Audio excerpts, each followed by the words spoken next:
Okay, so this fishing quest, we know how this works. Of course, we will be going to the NPC for the quest, and as you can see, right, so normally you will just be selecting or giving this NPC 10 kinds of fish. Basta kahit anong nakukuha mo dyan sa batis o ilog.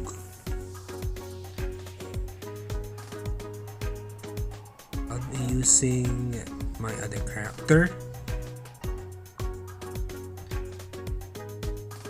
As you can see, normal fish. I got the worms, like the rainbow worms. Don't know what that is. And as you can see, normally we'll be pressing cast, and we have to wait for the right time para makuha yung isda, like this.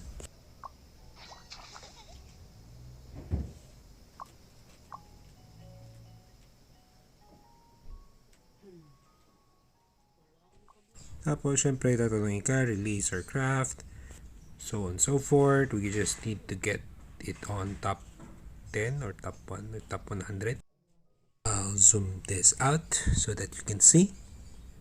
So what I did was just tapping it repeatedly,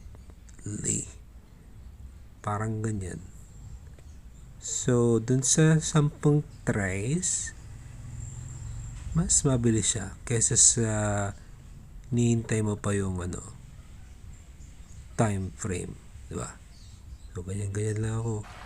Siyempre ingat lang, baka makakuha ko ng nasa rank para i-craft mo na lang.